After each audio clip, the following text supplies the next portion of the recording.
que 0.4. Donc unicité, et là je vais être dans les situations d'unicité de solution régulière.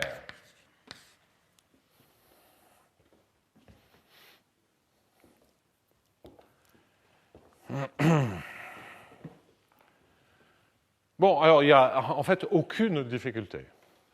Pourquoi j'insiste sur unicité de solution régulière? C'est que c'est aussi bien en temps petit qu'en temps quelconque dans le cas monotone ou convexe, suivant les situations.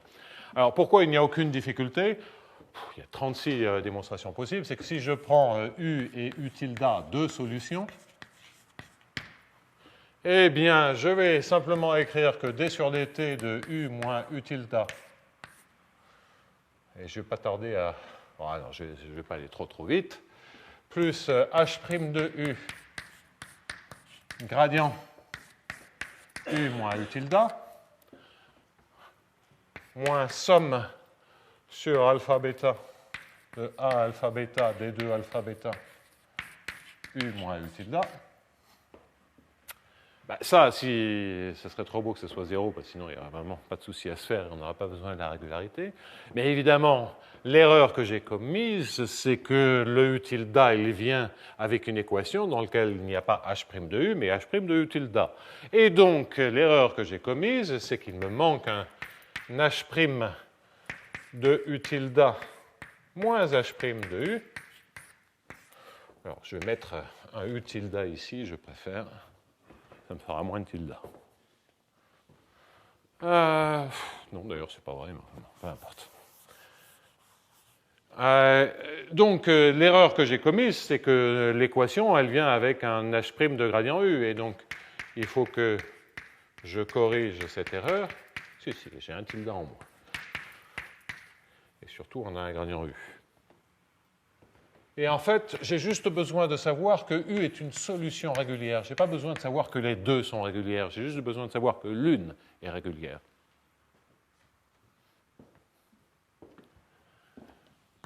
Eh bien, ensuite, ça, par quoi vais-je majorer tout le bazar qui est à droite? Le membre de droite,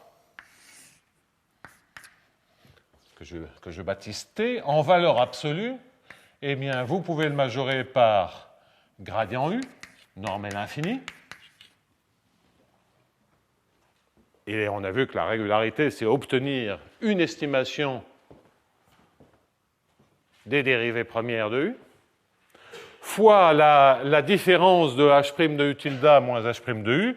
Bah, si H' est lipschitien, ça me majore C0 fois U moins U tilde. Alors, les U sont bornés, H' est localement lipschitien, donc j'ai une certaine constante, c'est 0. Et donc, on voit bien pourquoi on a à nouveau une inégalité au plus linéaire parabolique, et ça assure que U moins U tilde reste nul s'il est nul initialement.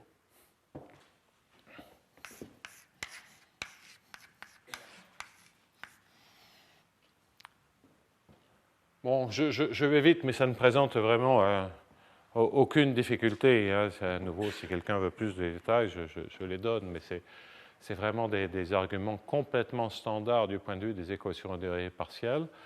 Et donc, on voit bien,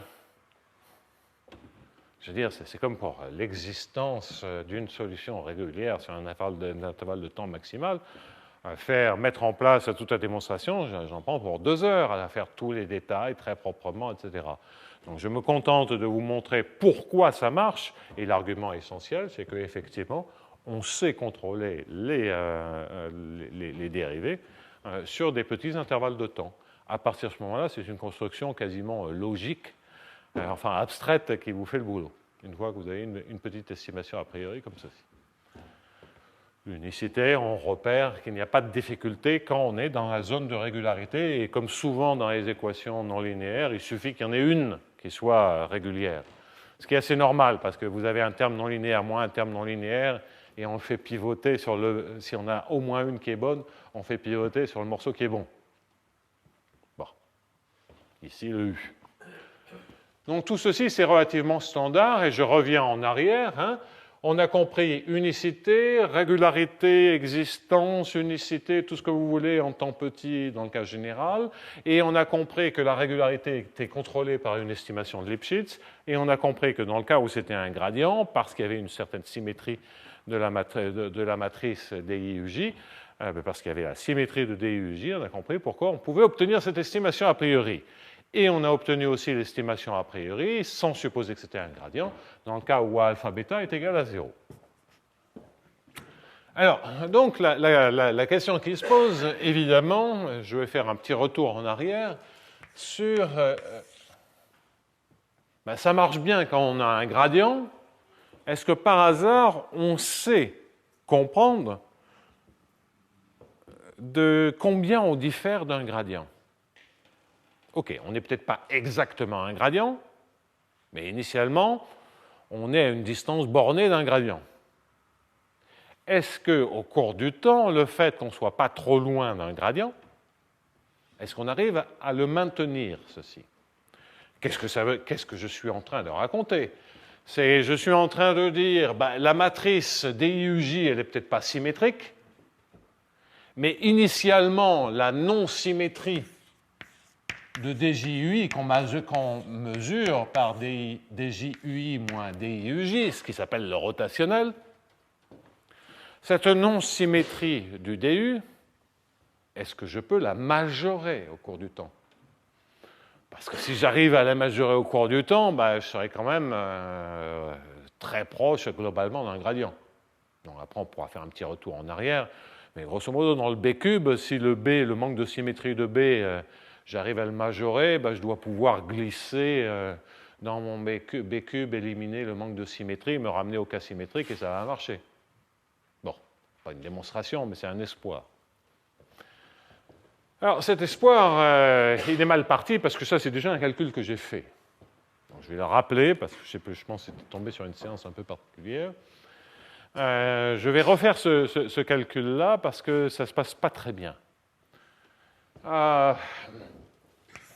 Et puis on verra pourquoi en dimension 2, dans un cas très particulier, ça se passe bien. Donc si je fais... donc c'est toujours pareil, c'est toujours le même opérateur, donc je vais faire... donc ce point 4, si le point 3 c'était l'unicité, le point 2 c'était la propagation de la régularité, le point 4 c'est borne sur des JUI moins des IUJ. Avec un point d'interrogation. Je peux tout de suite vous dire ce que sera la réponse. La réponse sera qu'on saura le faire. Dans le cas où on est en dimension 2, c'est mieux que 1. Alors, ce n'est pas terrible non plus. Oui, je t'en prie, hein, fais-le. Hein. Donc, en dimension 2, et en plus dans le cas où le H, c'est un H de U1, U2, c'est en fait la somme d'un H1 de U1 plus un H2 U2, U2. Pas terrible, hein? Mais ça vaut le coup d'explorer cette piste-là pour effectivement, essentiellement, la rejeter. On va quand même le faire, puisque c'est toujours mieux que rien. Borne sur DJUI moins DIUJ. Alors donc, toujours le même opérateur que j'avais commencé à écrire et que j'écris de manière plus compacte comme ceci.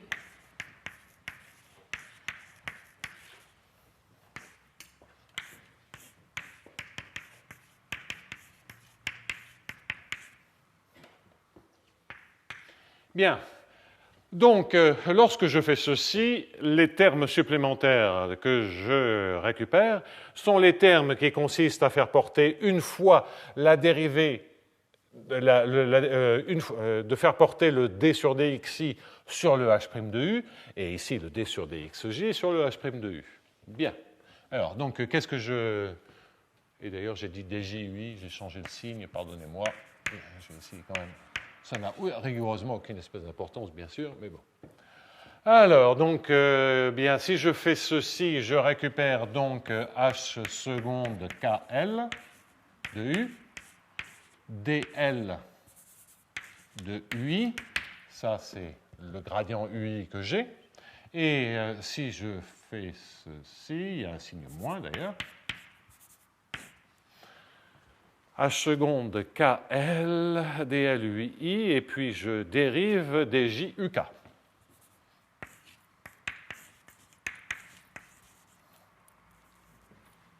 Bien. Moins. Alors, toujours un H seconde KL, DU, DL UJ. Et alors, je vais mettre ici un DL UK. Non, ça ne va pas. Un DL, un DK, pardon, UJ. Enfin, on intervertit IJ. Hein. DKU, mais je veux intervertir en me servant de la symétrie de H seconde KL. Donc, DKUJ, ça c'est bon, interverti, et DIUL. Effectivement, on dérive par rapport à xi. Là, je récupère le H' gradient U et je dérive par rapport à xi. Donc, oui, bah voilà. Je dérive par rapport à xi. Là, je récupère le H' gradient U, puisque c'est une équation en UJ. Je dérive par rapport à xi, donc je récupère le DIUL. Bon, bref, on trouve ça. Bon, alors ça, c'est effectivement, comme je vous l'avais déjà expliqué. On voit bien que ici, ce que l'on obtient, c'est quelque chose qui fait apparaître justement le manque de symétrie du DU, puisque j'ai ici DLUI et ici DIUL, j'ai ici DJUK et ici DKUJ. Donc c'est effectivement nul si on a une matrice symétrique. Donc si on a une matrice symétrique initialement, ben on garde la symétrie, c'est-à-dire on garde un gradient, et c'est pour ça qu'on peut remonter à une équation en phi. Mais si ce n'est pas un gradient initialement, ben ce bazar-là, il n'est pas très bon. Parce que les meilleures majorations que l'on puisse faire, a priori, c'est des majorations du style C fois DU fois le sup sur les i différents de J de DIUJ moins DJUI. En d'autres termes, le manque de symétrie de la matrice, je sais le majorer de manière exponentielle si j'ai une estimation sur DU. Mais c'est ce que je recherche, donc ça n'aide pas beaucoup. Et sinon, on risque d'avoir une croissance. Alors, il y a peut-être un peu plus d'algèbre là-dedans, donc il faut peut-être un peu regarder plus précisément que simplement faire brutalement cette majoration qui, elle, est une catastrophe. Hein. Donc ça, c'est vrai, mais ça ne sert à rien. Inutile. Alors évidemment, en dimension 1, n'importe quoi est un gradient, il n'y a pas de problème de symétrie. Donc je devrais le dire, mais il n'y a aucune difficulté en dimension 1. Alors, s'il n'y a aucune difficulté en dimension 1, regardons la dimension 2. Faisons le calcul en dimension 2 pour voir ce qui se passe. Donc maintenant, ça, je peux tout effacer.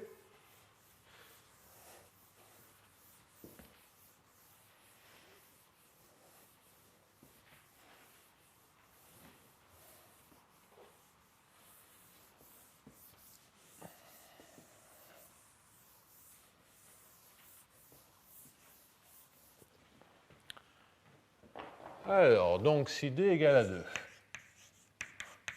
On va faire le calcul complet. En fait, ce calcul, je ne l'avais fait que dans le cas où h de u était un demi de la norme de u au carré. Donc, si d est égal à 2, donc j'ai un oméga qui est d2u1 moins d1u2. Et donc, je me pose la question de savoir que puis-je dire de d sur dt plus h' de u gradient moins a alpha bêta d2 alpha bêta de oméga.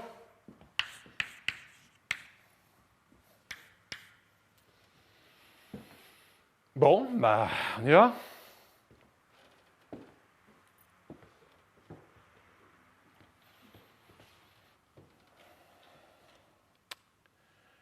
Donc, I est égal à 1, J est égal à 2. Hein, c'est la seule chose que j'ai. Alors, on va écrire. Hein, il y a un paquet de termes. Donc, c'est un moins H seconde 1, 1. J'essaie de voir si je peux faire. Donc là, je prends K égale 1. Donc, dl UI. Bon, ben là, c'est D1 U1.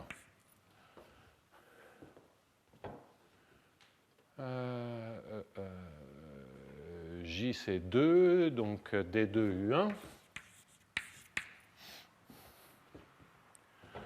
U1. Moins 1, donc c'est D1 UJ, c'est 2. Et ensuite, c'est D1 U1. Très bien. Moins H seconde 2, 2. Ça sont les termes qui sont gentils. Donc j'ai K égale à L, donc ça fait D2 U1. Normalement, celui d'après, c'est D2 U2. Et c'est D2 U2. Moins. Ensuite, j'ai à nouveau D2 U2. Et D1 U2. OK? Et là, vous voyez, le premier terme, c'est D1 U1 que multiplie oméga. Le deuxième terme, c'est D2 U2 que multiplie oméga. Donc ça, c'est les bons termes, dont on va pouvoir vérifier dans un instant qu'ils ont les bons signes. Et ensuite vient les termes croisés. Donc c'est lorsque je prends K et L, K égale à 1, L égale à 2. Et puis j'ai un petit trouble pour savoir si c'est deux fois celui-là ou si... Donc regardons bien. Donc K égale à 1, L égale à 2. Donc j'ai un D2 D2U1, D2 U1 carré, si je ne m'abuse. Donc K est égal à 1, J est égal à 2, donc ça fait D2U1. L est égal à 2, ça fait, et I est égal à 1, ça fait bien D2U1. Donc 1, 2, ça fait D1, D1, U1. I égale à 1, ça fait D1. Attendez, là, donc K est égal à 1, L égale à 2. L égale à 2, et ça fait D1, U2. Je suis troublé par ça. D1, U2. Non, c'est D1, U2 carré, oui. D2U1 carré moins D1U2 carré.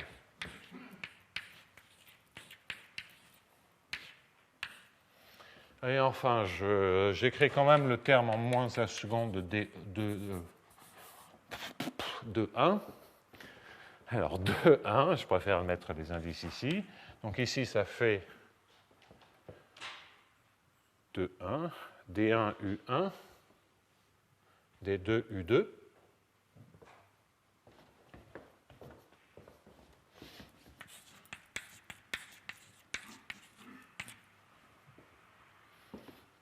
Bien. Et alors, donc, 2, D2, U1, c'est un J. Donc, K est égal à 2, J est égal à 2, ça fait D2, U2, D1, U1. Donc, ce terme, le dernier terme, il s'en va.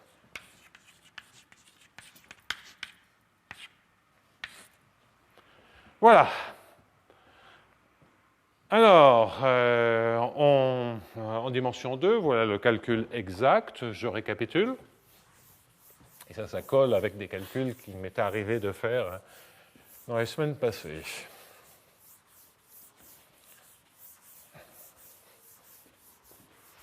Et on va tout de suite comprendre pourquoi un Hamiltonien à variable séparée change les choses. Donc tout ceci, en résumé, est égal à quoi?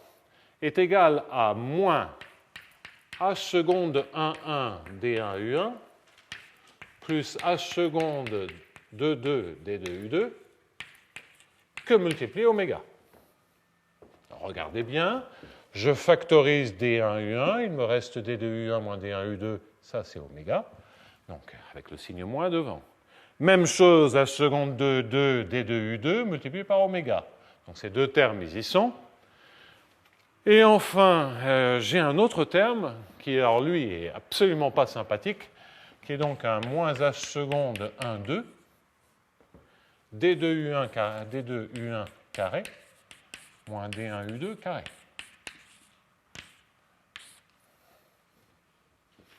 Qui est grosso modo oméga que multiplie, il y a toujours oméga en facteur, mais que multiplie d2u1 plus d1u2. Bon, cochonnerie quoi.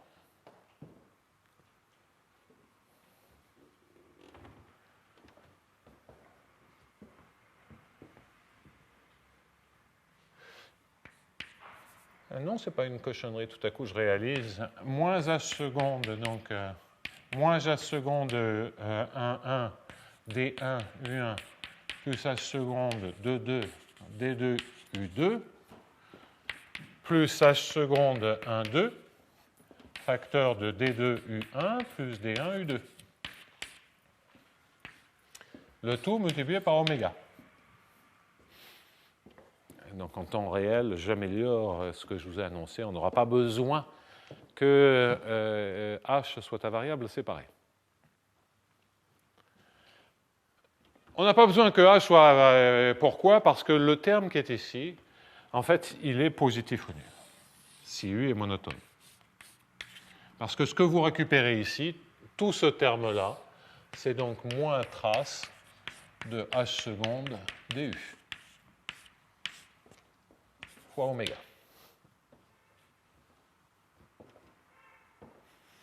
Alors ça ne marche pas du tout en dimension supérieure, hein, parce que la vorticité n'est pas un scalaire. Ce n'est pas la peine d'espérer qu'il y ait des raisons algébriques pour que ça marche. Mais c'est quand même une propriété sympathique.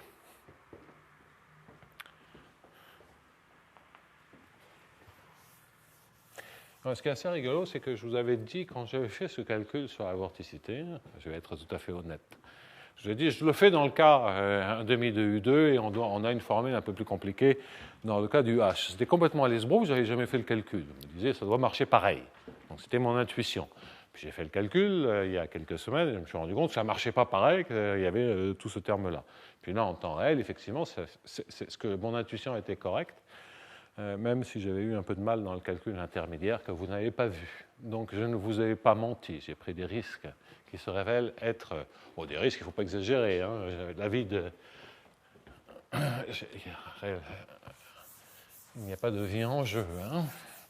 Donc, quoi qu'il en soit, oui, j'en étais en train de dire que ça, c'est bon, parce que qu'est-ce que ça vous dit? Ça vous dit que vous avez une trace qui est ici positive si h seconde, parce que h est convexe et parce que u est monotone.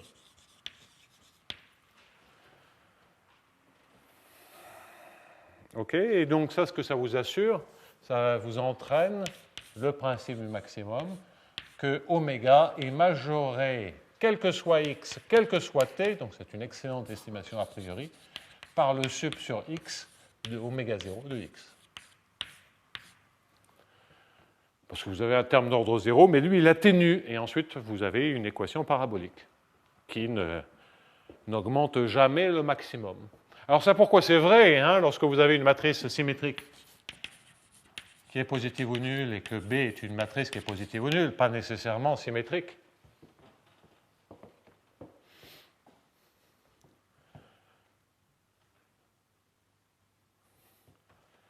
La trace est positive ou nulle, soit vous diagonalisez A, la trace de AB est invariante par rotation et vous écrivez les choses, soit vous faites joujou en disant que la trace de AB, c'est la trace de BA, qui est égale à la trace de la transposée, c'est-à-dire AB transposée, et donc trace de AB est égale à la trace de AB plus B transposée sur 2, c'est-à-dire la partie symétrique, Et maintenant, vous avez une matrice symétrique qui est positive ou nulle. Et donc ça, c'est positif ou nul.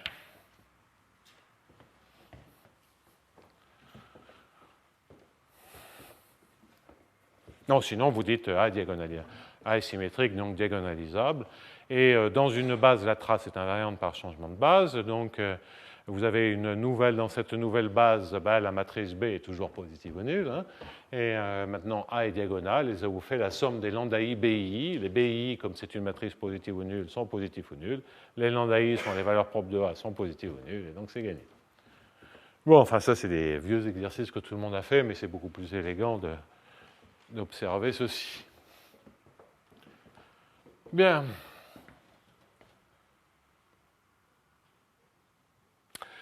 Donc, le résultat des courses, c'est qu'en dimension 2, pour un Hamiltonien quelconque, je sais effectivement montrer que la vorticité, enfin, que le manque de symétrie ne s'accroît pas, et donc ça, c'est une très bonne nouvelle.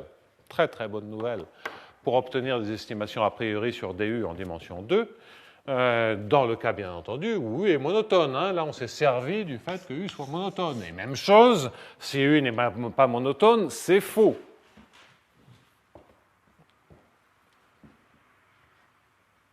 Bon, et en dimension supérieure, ça ne marche pas, ce truc-là, hein, parce qu'on n'a pas qu'un seul scalaire. Donc là, on se sert vraiment... c'est exactement pour ça que Euler et Navier-Stokes en dimension 2, c'est simple. Enfin, simple. C'est compréhensible mathématiquement, alors que c'est, dans le cas, incompressible. Alors que c'est pas tout à fait bien compris en dimension 3. Bien. Alors, une remarque, hein, une fois qu'on a ça, comment on s'en sert? Je pourrais revenir en arrière sur le DU carré avec le B cube, découper les morceaux, partie symétrique, antisymétrique, mais on va faire autre chose. On va voir si ça marche, ça. Comme je prends des risques ce matin. Alors, donc, je vais passer à je vais maintenant continuer à obtenir des estimations a priori. Calculons, puisqu'on a regardé la vorticité, calculons la divergence. Donc maintenant, je regarde divergence de U, toujours en dimension 2, c'est-à-dire D1U1 plus D2U2. Je sais que cette divergence est positive ou nulle. Si j'obtiens une estimation par-dessus de cette divergence, remarque, si je sais que oméga est borné, si je sais que DIUJ est positive ou nulle, et si je sais que divergence de U est majorée, ça entraîne que DU est borné.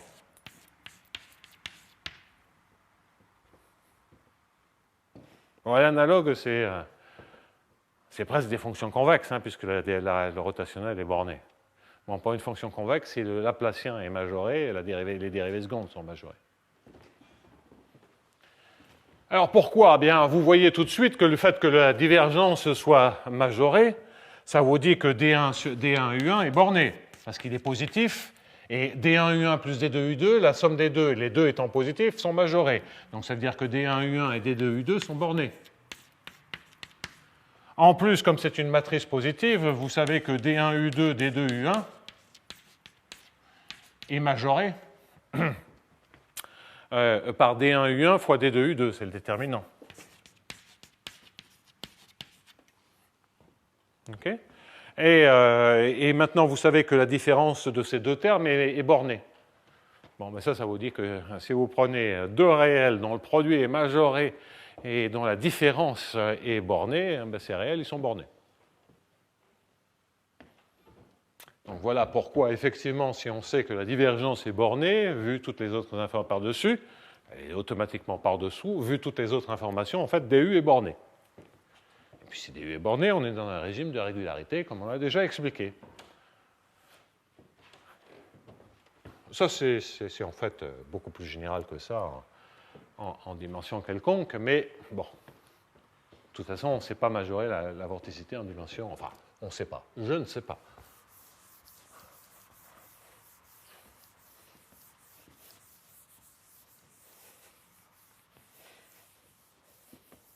Et je ne vois vraiment pas comment on pourrait obtenir une telle estimation a priori.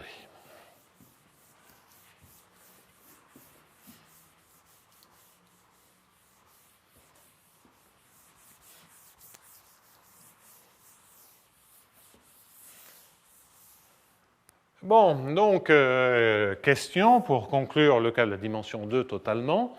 Bien, c'est que puis-je dire de la divergence, c'est-à-dire d sur dt, et on est reparti pour un tour, hein, on va essayer d'obtenir une inégalité elliptique sur la divergence.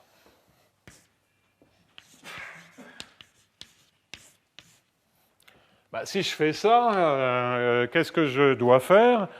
Je dois prendre le d1 du h' de u fois gradient u1, c'est-à-dire donc un h seconde, là je prends des risques, h seconde de kl dl u1, et puis je dérive par rapport à x1 d1 uk. Je le fais tout d'abord, comme précédemment, en dimension quelconque, et après on va regarder ce qui se passe en dimension 2. D1 uk, et ensuite je vais avoir un h seconde kl, donc c'est un dl u2. Bon, en fait, ici je mets un i, ici je mets un i, il y a une somme sur i, hein, sur tous les i, c'est pas la peine. 1, 2, 3, 18, ils jouent tous le même rôle. Et il y a une sommation implicite sur tous les indices répétés, c'est-à-dire en K, en L et en I. Bon, alors ça, on voit bien que, sauf miracle, c'est pas terrible, hein.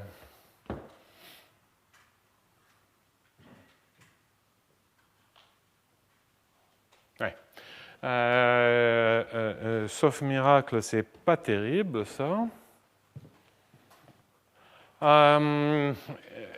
Et donc, en dimension 2, on va essayer de développer un peu plus ce calcul. Je vais avoir un h seconde 1, 1 de d1 u1 d1 u1, c'est-à-dire d1 u1 carré, plus h seconde 1, 1 de d1 u2 d2 u1. Non, oui, enfin c'est le d2, je dis des bêtises, d1 u2. Maintenant, i est égal à 2, d2 u1. Non, je ne dis pas de bêtises. Quelque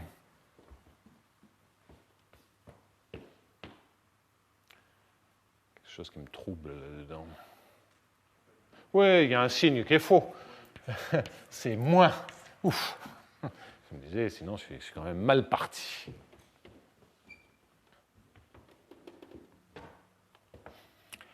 Vous voyez d'ailleurs, hein, toujours une chose relativement... on reviendra sur ce petit calcul. Ouais, ça va, j'ai du temps. Donc, égal en dimension 2, moins. Je mets une grande accolade. Donc, pour l'instant, je n'ai fait que le cas k égale 1, L égale 1. Donc, je vais faire ensuite h seconde de 2, h seconde de 2, donc ça commence par un d2 u1, d1 u2. D'accord, plus h seconde de 2, et là c'est d2 u2 carré. Très bien.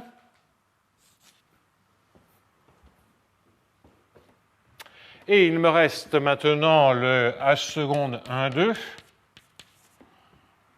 Alors, h seconde 1, 2, ça me fait pour commencer un d2 u1.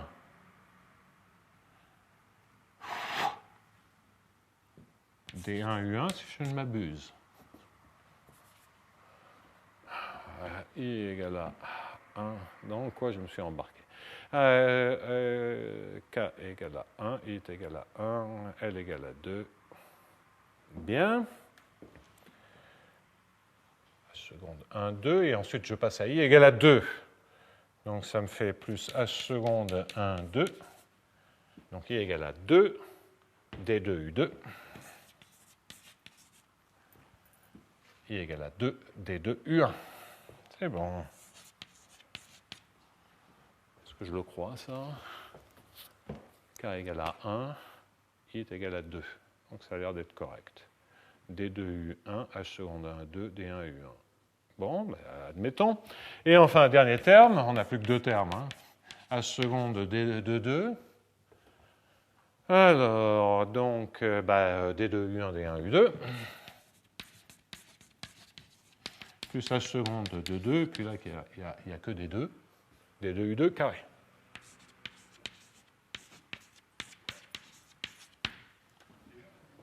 Hein? H seconde, non? Ah, c'est 2, 1. Je me suis trompé. 2, 1. Donc, je reprends. Alors, D2, 1. Donc, je vais le reprendre. 2, 1. Ça, c'est un D1, U2. Et un D. Donc, alors, 2, 1. K égale 2. L égale à 1. I égale à 1. Donc là, c'est un D1, U1. D1, U2. Il est possible qu'on retrouve le même. Non, ce n'est pas exactement le même terme. Plus. Fatigue. Donc maintenant, on va passer à I égale à 2. I égale à 2. Donc c'est D2, U2.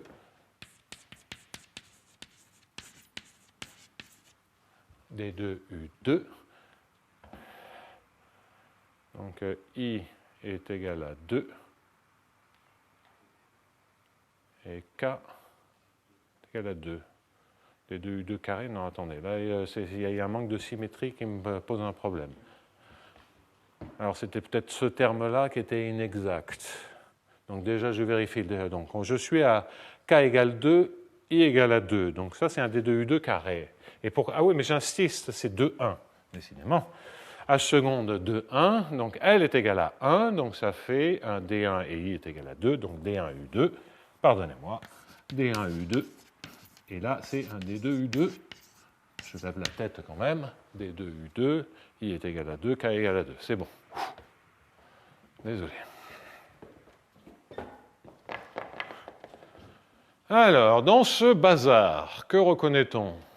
Rien.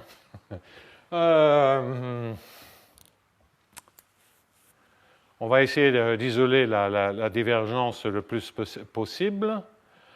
Alors, le H seconde 1, 1.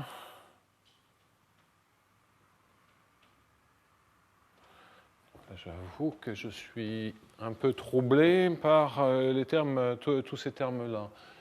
Je le calcule, en tout cas, je peux toujours m'en débarrasser en prenant H seconde égale l'identité pour déjà voir comment ça sera le cas H égale 1 demi de P2. Ça ne peut pas faire de mal, mais auparavant, le nez sur le tableau, je regarde quand même un tout petit peu si on peut dire des choses en plus. Alors, on va essayer de regrouper les termes d'une certaine manière.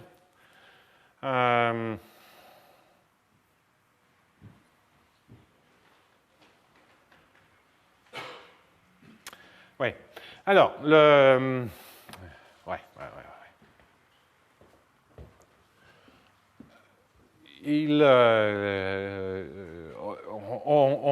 peut recalculer ça, mais je vais le faire de manière un petit peu plus algébrique. Là, je suis trop fatigué pour bien réécrire ceci proprement. Je vais le faire juste dans H égale 1 demi de P2. On doit pouvoir le faire pour un H absolument quelconque, et je vais vous expliquer comment ça marche de toute façon en dimension quelconque. Si je sais contrôler toute la vorticité, si je sais contrôler le vecteur vorticité, et si je sais contrôler, et si je suis dans le cas monotone, alors on peut contrôler la divergence et contrôler donc tout le DU. Alors, pour ce faire, donc si ici j'ai C0, C1, ben ici je vais avoir ici une constante, si j'appelle ça ici M, je vais avoir ici un C fois 1 plus M. Bien, alors donc, H1 demi, si H est égal à 1 demi de P2, comme ça d'un coup je me débarrasse de tous ces termes-là, et ce que je récupère dans ce cas très très particulier, c'est moins D1 U1 carré plus D2 U2 carré. Et ce que je récupère, c'est D1 U2 D2 U1 plus 2 fois D2U1, D1U2.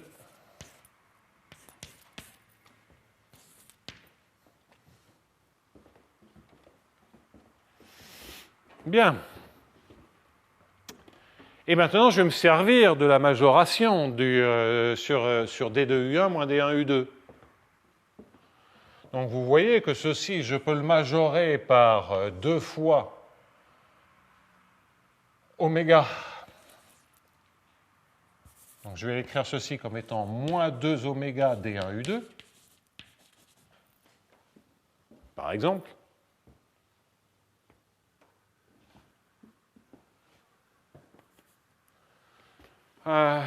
Je pourrais aussi l'écrire D1U2 plus D1... Non. Non, de toute façon, j'aurais besoin de faire les choses comme ceci. Moins 2 oméga, donc disais-je, fois D1U2. Et maintenant, le terme que j'ai ici, c'est moins D1U1 carré plus D2U2 carré plus 2 D1U2 carré.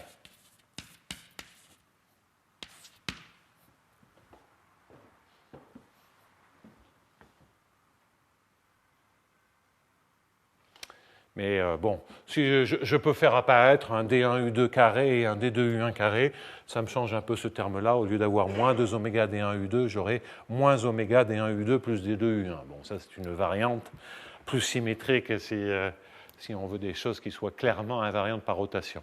Mais ça ne change pas grand-chose, parce que tout ce terme est négatif ou nul, même si là on a vraiment de la marge, hein, parce que c'est un terme en carré. Et si oméga est borné, j'en déduis que si oméga donc, a été majoré, j'en déduis que ceci se majore par m fois du. Hein.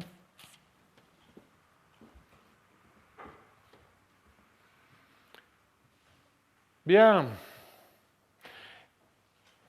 Et donc, vous obtenez maintenant une borne sur la divergence en fonction du du.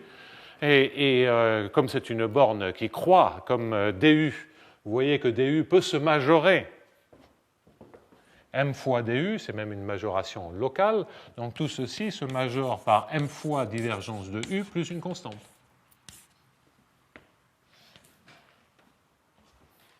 Donc je me suis mal exprimé ici. La remarque que j'ai faite, je reviens en arrière, la remarque que j'ai faite me dit en fait que du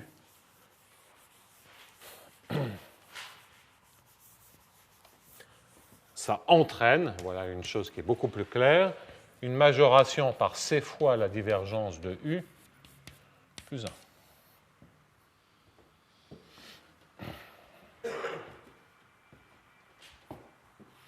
Si vous avez un truc qui est monotone, par exemple une fonction convexe, donc si c'est le gradient d'une fonction convexe, oméga ça vaut 0, hein, c'est le cas où ça vaut 0, eh bien les dérivées secondes se majorent par le Laplacien. Bon. En fait, on a même une constante 1 ici dans le cas d'une fonction convexe. Et donc ici, si on sait que oméga est majoré, pardonnez-moi, du ça se majore par c fois divergence de u plus une constante.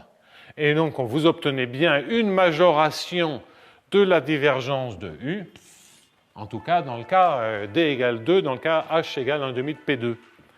Mais de manière plus générale, vous voyez que cet argument il va encore marcher en examinant un tout petit peu ce que c'est ce produit algébrique. Donc on va regarder un peu les traces là qui sont en jeu. Essayez de ne pas me planter. Donc si je reviens au moins sage seconde KL, j'ai moins trace de A. Donc je démarre avec A. Je suis avec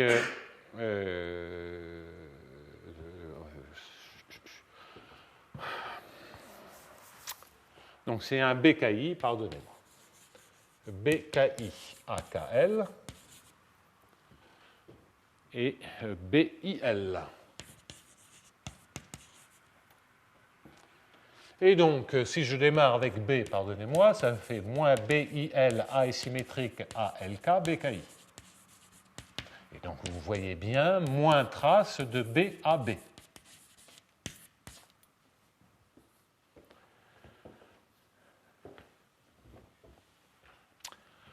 Alors ça, c'est problématique.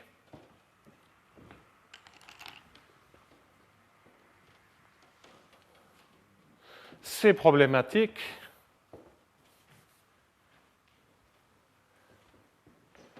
J'ai une transposition qui me plantait. C'est pas B à B, puisqu'à la fin, c'est B KI ici. Oui, c'est ça, d'accord. Donc, si j'avais une transposition, ça serait fini. Mais j'ai ici moins trace de AB carré. B carré, ça peut être moins l'identité, hein, c'est sur une matrice de rotation. Donc, tout ceci peut avoir le mauvais signe. La question, c'est, si ça a un mauvais signe, est-ce que je peux quand même le contrôler? C'est-à-dire, ceci peut être en général positif, si B n'est pas symétrique. Donc la situation, c'est qu'on a une matrice B qui est positive. Je sais que A est positive et majorée. Et toute cette trace de B à B peut avoir un signe, mais puis-je la comment dire, je fatigue. Puis-je majorer ce terme lorsque d'aventure il est positif ou nul? Alors, maintenant, il faut que je me serve du fait que je suppose que la vorticité est bornée. Alors, la vorticité, qu'est-ce que ça veut dire? Ça veut dire B transposé est borné. Et donc, si je force à mettre une matrice symétrique, puis je vais la mettre partout,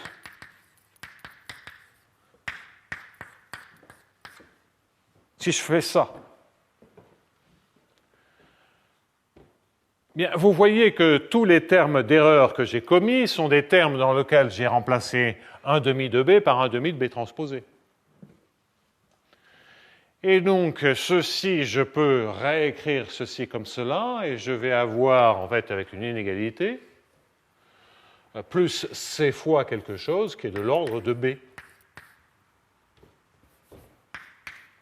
Pourquoi? Parce que je suis en train de dire, lorsque j'écris B moins B transposé, je sais que c'est borné, mais c'est multiplié par un B. Donc, toute cette trace A étant bornée, le B moins B transposé étant borné, eh bien, comme c'est multiplié par B, eh bien, j'obtiens une majoration par une certaine norme matricielle de B ici, pour tout ce bazar-là. Et même chose pour le remplacement de B par B transposé, ou de 1 demi de B par 1 demi de B transposé. OK, cette différence est bornée, mais il me reste du B là, donc ce B, je ne le connais pas, c'est ce que j'essaie d'estimer. Donc, lorsque je me sers de la vorticité, je tue le caractère quadratique de l'estimation a priori en faisant apparaître la matrice symétrique. Alors, tuer le caractère quadratique, c'est absolument crucial parce que ça nous permet d'utiliser Gromval. Maintenant, j'ai des matrices symétriques et effectivement, c'est une matrice symétrique qui est positive ou nulle.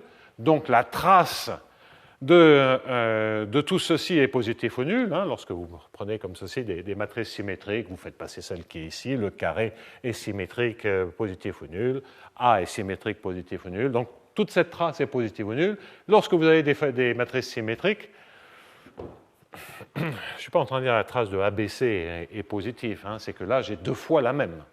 C'est ça qui fait que ça marche. Donc, cette trace est positive ou nulle, moins la trace est négative ou nulle, et donc finalement, j'en déduis que la divergence, tout ceci, alors que je pourrais avoir des termes quadratiques, hein, lorsque ceci, dans le pire des cas, c'est un terme quadratique, et ça, c'est une catastrophe parce que ça peut exploser, en fait, il se trouve que je peux le majorer par C fois DU, c'est exactement ce que je viens de dire, et C fois DU, je sais le majorer par C fois 1 plus divergence U.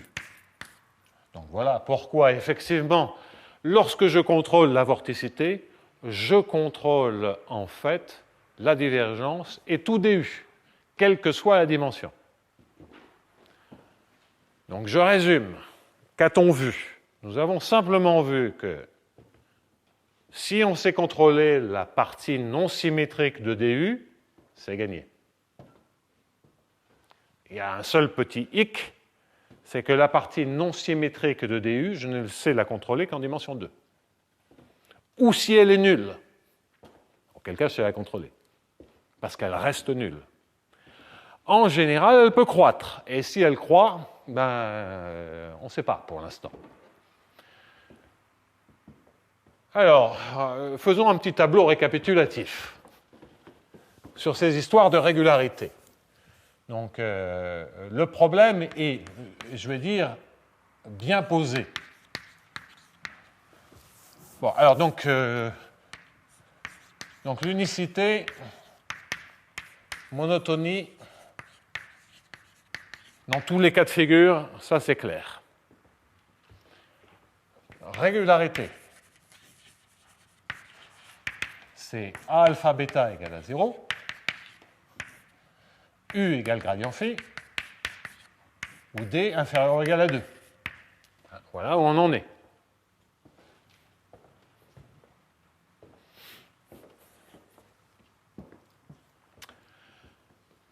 OK. Et puis on a accumulé un certain nombre de remarques. Alors pour conclure, ce matin, on a quand même vu que dans le cas où H est égal à 1,5 de P2, les choses étaient quand même un tout petit peu plus simples. Pour obtenir des estimations a priori.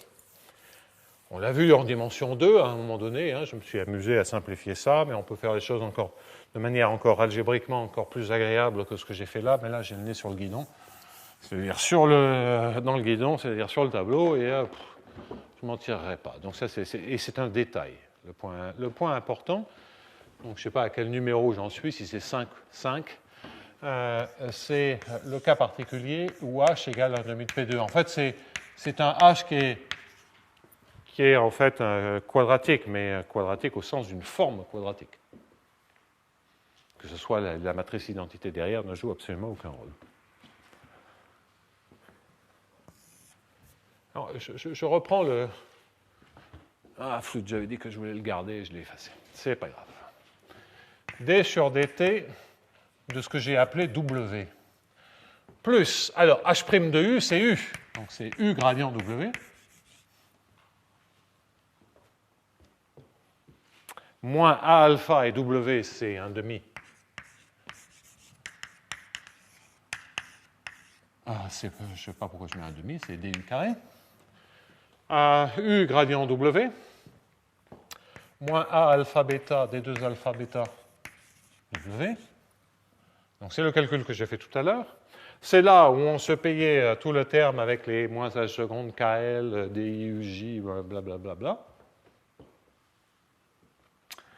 Bon, on va le faire parce que H seconde, c'est la matrice d'identité. Donc déjà, j'aurai plus que 3 au lieu de 90.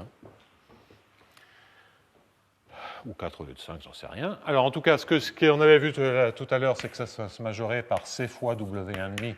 C'était la partie en f de x. Les opérateurs dérivés secondes donnaient un terme négatif, et donc le seul terme qui me reste, c'était vraiment le terme moins h seconde. Alors ça provenait de quoi? Ça provenait du fait que je multiplie... Donc ça, c'est djui carré. Donc c'est djui, je dérive par rapport à xj, et donc ça me fait un djuk. Et enfin, un dkui. Voilà. Donc tout le terme qui était un peu méchant, dans le cas h égale 1,5 de P2, cela me fait effectivement la matrice DU, une certaine opération algébrique, qui est une trace, et comme une trace de BB cube. Mais en fait, ce sera une trace, on va l'écrire précisément, de B carré B transposé. On va le voir. Et ça, c'est un signe. Alors donc, regardons. Regardons précisément. DJUI, c'est BIJ, BKJ, BIK. Donc là, j'ai un B carré IJ fois BIJ. Et donc, c'est bien la trace de B carré B transposé.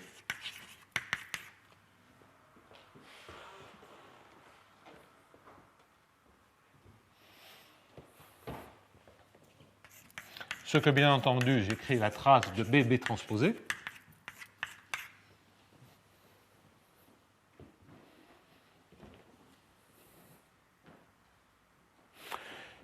Maintenant, BB transposé est une matrice symétrique qui est positive ou nulle.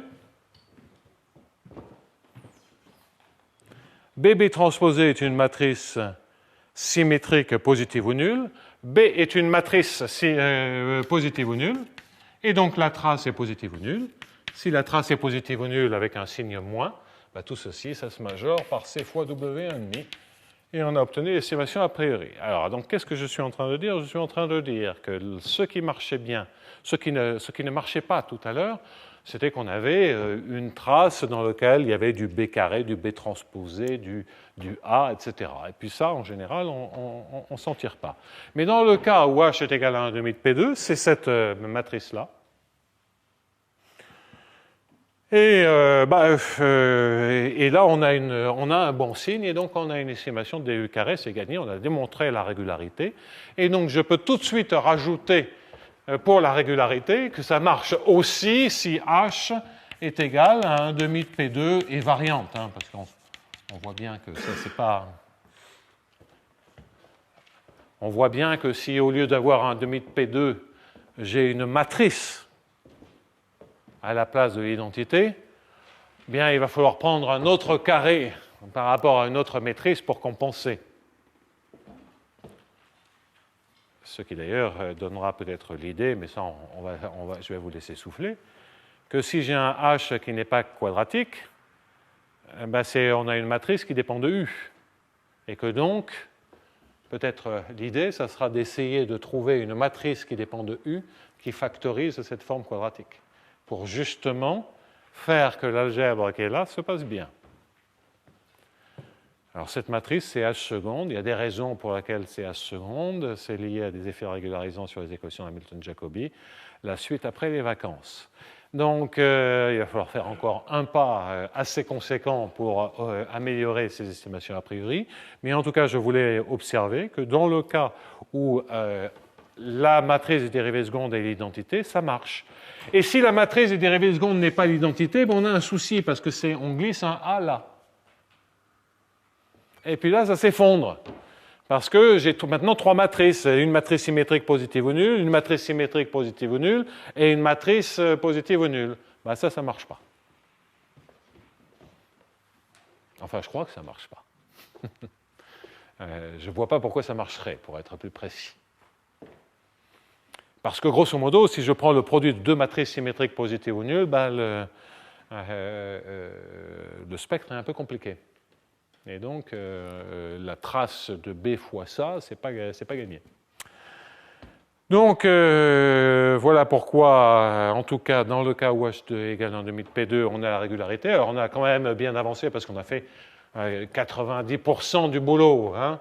On a bien compris tous ces cas particuliers, et vous voyez qu'à chaque fois, ce sont des méthodes légèrement différentes, et ce que j'essaie, c'est d'explorer à peu près toutes les méthodes auxquelles j'ai pu penser, et permettant de démontrer la régularité. On voit en tout état de cause, et ça j'insiste là-dessus, c'est que le problème est également bien posé. Donc la conclusion générale, c'est que le problème est bien posé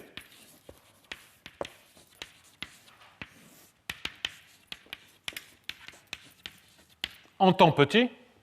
Donc si t est inférieur à un certain t max, et dans le cas monotone, plus pour l'instant quelques petites hypothèses, c'est-à-dire alpha bêta égale à 0, c'est-à-dire tous les cas différents. Donc voilà où on en est. Quand je dis bien posé, c'est qu'on sait tout. Solution régulière, unique, on a la propriété de monotonie, ça reste un gradient si c'est un gradient, si toutes les données sont des gradients, etc., etc. On sait tout. Alors, qu'est-ce qu'il me reste à faire? Il me reste à comprendre qu'est-ce qui se passe lorsque je ne fais pas vraiment cette hypothèse de quadraticité. Il me reste également à commencer à mettre de la dépendance en X, parce que là, je me suis bien gardé de la mettre dans le H, dans le alpha bêta. Je l'ai mise à côté. Et de quelle dépendance en X parle-t-on? Bien, c'est des dépendances en X très particulières. Parce que lorsque vous êtes en dimension infinie, Si vous vous souvenez encore un tout petit peu de l'hamiltonien qui apparaît, mais l'hamiltonien qui apparaissait en dimension infinie,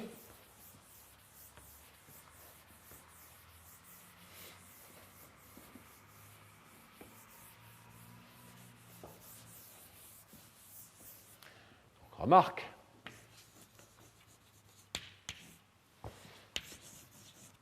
donc le H en dimension infinie que je vais écrire sur un défi, le H c'était fondamentalement défi sur dm, dans le cas quadratique par exemple, hein, qui ressemble le plus au 1 demi de P2 que je mentionnais à l'instant. Même je mettrai un 1 demi devant pour que la ressemblance soit encore plus frappante. Donc si j'écris défi sur dm au carré, ça correspond à quoi? Ça correspond réellement à l'intégrale sur m de gradient par rapport à petit x de mon u de x et de m.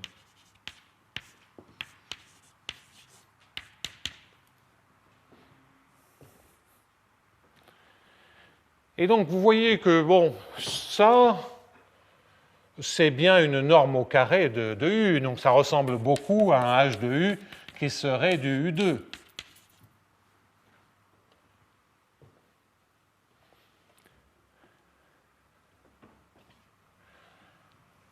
Donc, oublions le x qui est ici.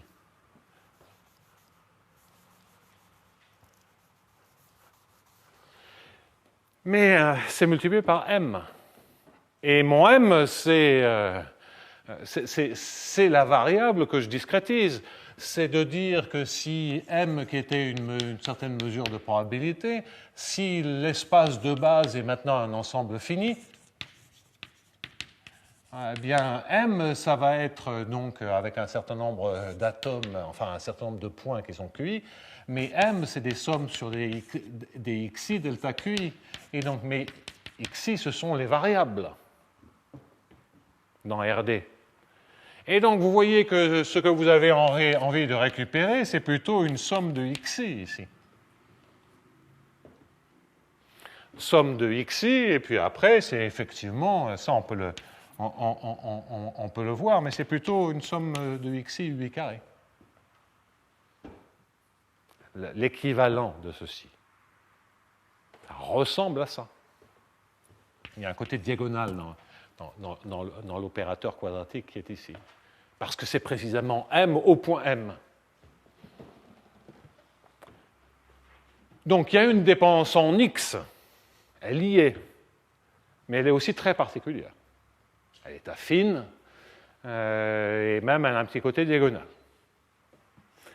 Alors donc, le programme des 2 dernières séances après les vacances, ça sera dans les cas indépendants de x, de fignoler.